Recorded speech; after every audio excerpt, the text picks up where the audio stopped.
စိတ်ထဲမှာအေးချမ်းနေခြင်းရင်ဘယ်သူအကြောင်းမှသိမစင်စားပါနဲ့ဘယ်သူအကြောင်းမှသိအာယုံမဆိုင်ပါနဲ့ကိုဘဝကိုပဲအာယုံဆိုင်ပါ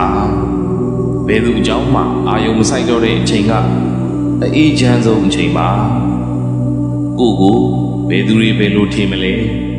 ဘယ်သူတွေဘယ်လိုမြင်မလဲဘယ်သူတွေဘယ်လိုပြောမလဲဆိုတာတွေကိုသိမစင်စားပါနဲ့သူများကိုအာယုံဆိုင်ဖို့ထက်ကိုသာအာယုံဆိုင်ပါကိုလည်းဘာမှမဟုတ်သလိုဘယ်သူကမှလည်းဘာမှမဟုတ်ပါဘူးအားလုံးဟာတရင်ကလေးတွေပါဘယ်သူကိုမှလည်းမျှော်လင့်ချက်တွေမပေးပါနဲ့ဘယ်သူစီကမှလည်းဘာကိုမှမမျှော်လင့်ပါနဲ့ကုသိုလ်တွေနဲ့ပြောနိုင်အောင်ကြိုးစားပါ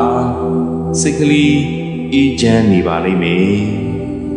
သာသနာ့တွင်ဆရာတော်